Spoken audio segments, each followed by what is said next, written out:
Hello students, and myself Dr. Ritu Singh. I'm from Basic Science Department, and today my topic is ion exchange process for softening water. So ion exchange method is an external method for softening water, and this method, if we compare it to a zeolite process where hardness causing cations, they are replaced by sodium ions. So in zeolite process, we are having sodium ions in the zeolite which can be replaced by hardness causing cations. But the problem in zeolite process was only cationic impurities were removed and anionic they were present inside the water. So ion exchange process has got an advantage over zeolite process that in this ion exchange process we can remove cationic as well as anionic impurities, and the water which is obtained is a demineralized water. So this process is also known as demineralization of water. The whole process takes place by ion exchange regime.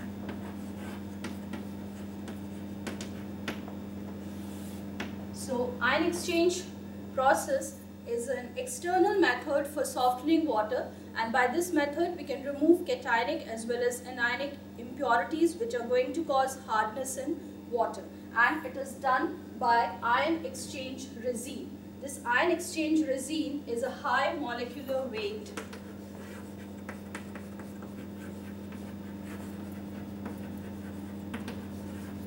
cross-linked polymer,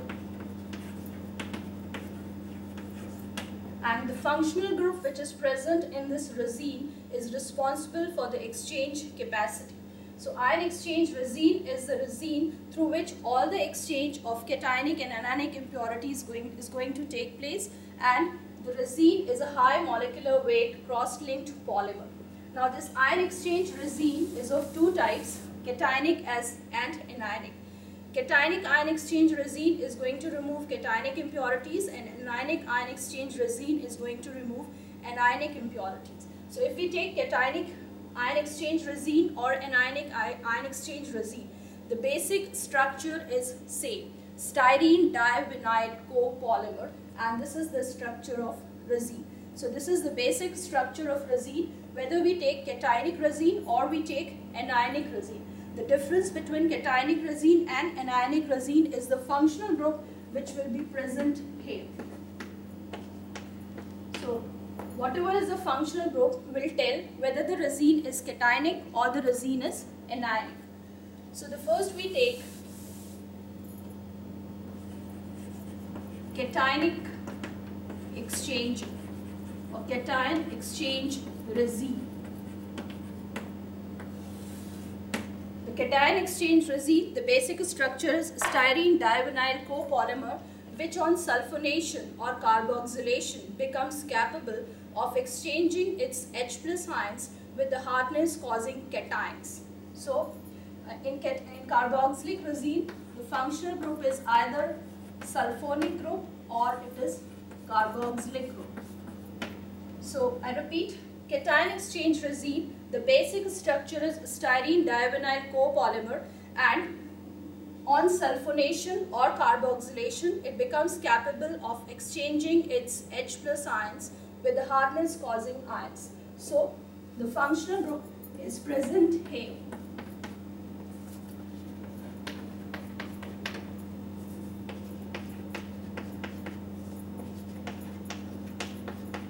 So this is a cation exchange resin, and this H+ ion which is present can be replaced by hardness causing ion. Now this cation exchange resin, depending upon the functional group, is of two types, strong cation exchanger and weak cation exchanger. If the functional group is sulfonic acid, the exchanger is a strong cation exchanger, and if the functional group is carboxylic acid, the exchanger is a weak cation exchanger. So I have put up sulfonic group, so it is a strong cation exchanger. In place of sulfonic group, if I place carboxylic group, then it is a weak cation exchanger. And the cation exchange resin, when we write in equations, it is written as RH+. R is for resin, H+. H+ ions, they can be replaced by cationic impurities which are causing hardness. Then the second is anion exchange resin. The anion exchange resin is represented by ROH. R is for resin and it can replace its OH ions with the hardness causing anions. Now if we see anion exchange resin, the basic unit is same, styrene divinyl copolymer. The functional group which are present here can be an amino group or a quaternary amino group.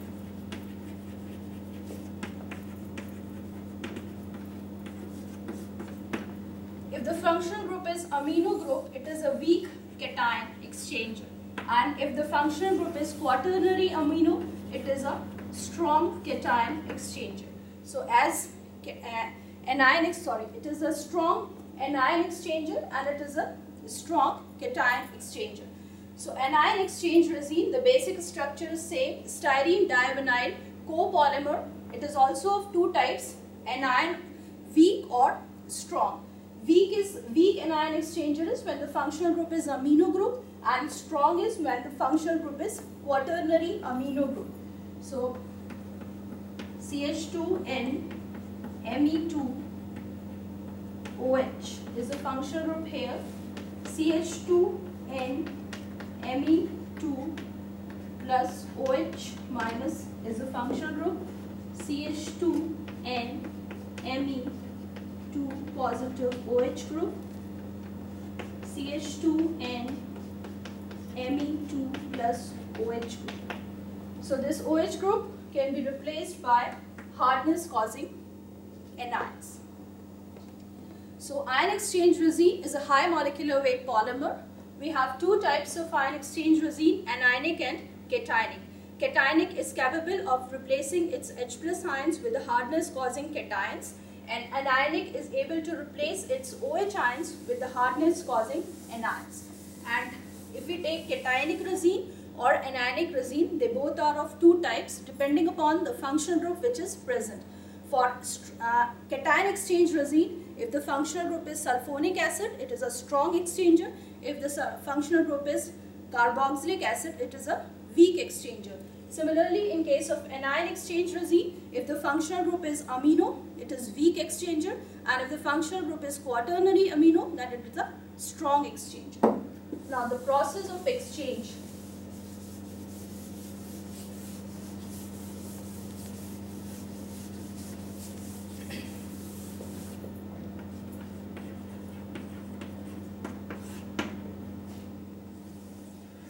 Suppose these are the two exchangers. This is a cation exchanger and this is an anion exchanger. Cation exchanger has got replaceable H plus ions and anion exchanger is having replaceable OH ions. Now, the hard water is first passed through cation exchanger.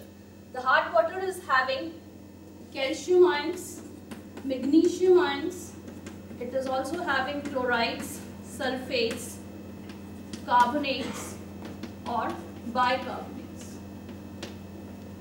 So this is the composition or the hard water which is containing these ions. Now this hard water is put into the cation exchanger.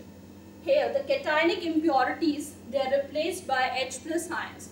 So when the hard water is moving inside, calcium ions and magnesium ions, they are trapped in this resin, and resin is going to release its H plus ions into the water. This is the process.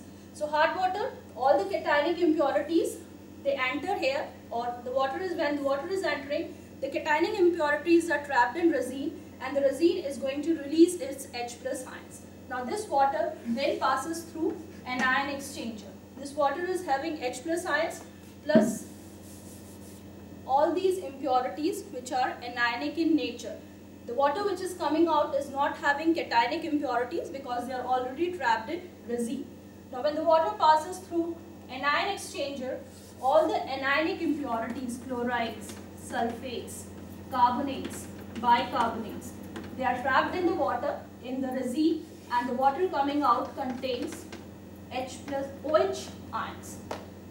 So, and H plus ions combined with OH ions forming water, and this water is neither having cationic impurities nor it is having anionic impurity. So this is the whole process. Now to take one by one. So during the process, the first water passes through cation exchanger. And in the cation exchanger, this is the formula for resin, a cation exchange resin. Cationic impurity is calcium. It is replaced by H plus ions.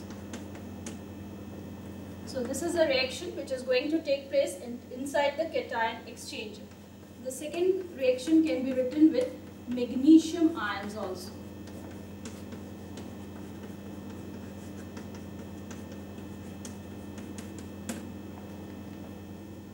So calcium and magnesium ions, they are trapped in resin, and H plus ions, they are released in water. Then this water is passed through anion exchanger.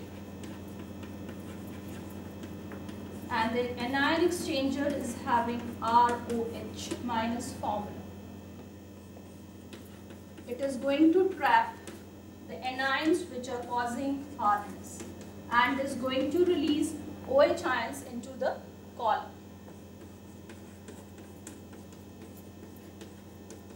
So this is the process.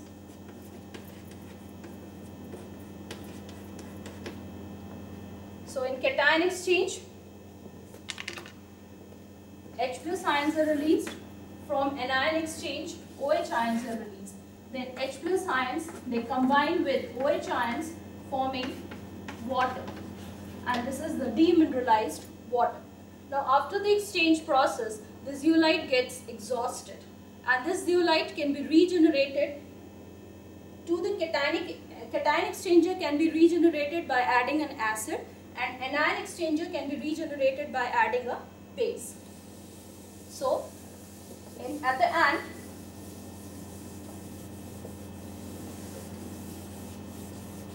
we have the process of regeneration. Cationic exchanger is regenerated by adding an acid.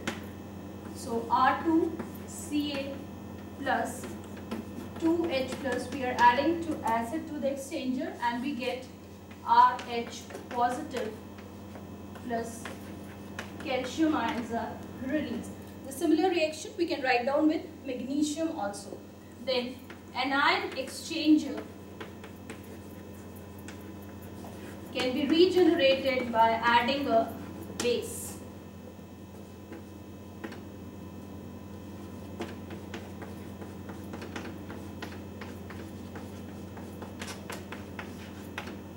So again, this resin has been regenerated, cationic as well as anionic, and again the whole process is going to take place. So this is the cation exchange method. Now the advantages of this process are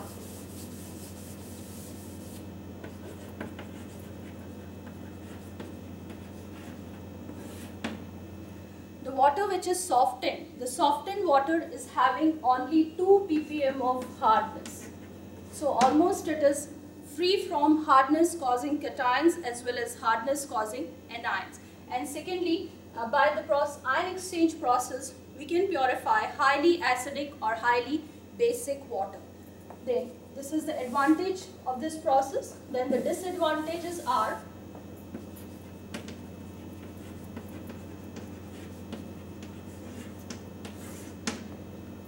it is a very costly process, and all the chemicals which are required in the ion exchanger, it is very costly. So it is a costly process, and the exchanger, the chemicals which are required in the exchangers are very costly and they are very expensive. The second disadvantage of this process is if we are having turbid water. So turbid water is water which is having colloidal particles. So turbid water cannot be purified by this method. So these are the two disadvantages of ion exchange process. Otherwise, it is a very good process. So in ion exchanger, we require an ion exchange resin. We have two types of ion exchange resin, cationic and anionic. Cationic ion exchange resin is going to remove cationic hardness causing ions, and anionic is going to remove anionic hardness causing ions. Then H plus ions from cation exchanger, they combine with OH ions from anion exchanger, and the water which is obtained is a demineralized water. The advantage of this process is the water which is coming out is only having 2 ppm of hardness, that is soft water which is formed after the exchange process is having 2 ppm hardness, and secondly highly acidic and highly basic water can be purified. The disadvantages are it is a costly process, and secondly the chemicals which are required, they are highly expensive. And the second disadvantage is we cannot purify the turbid water, and turbidity in the water is because of the presence of colloidal solutions. Thank you.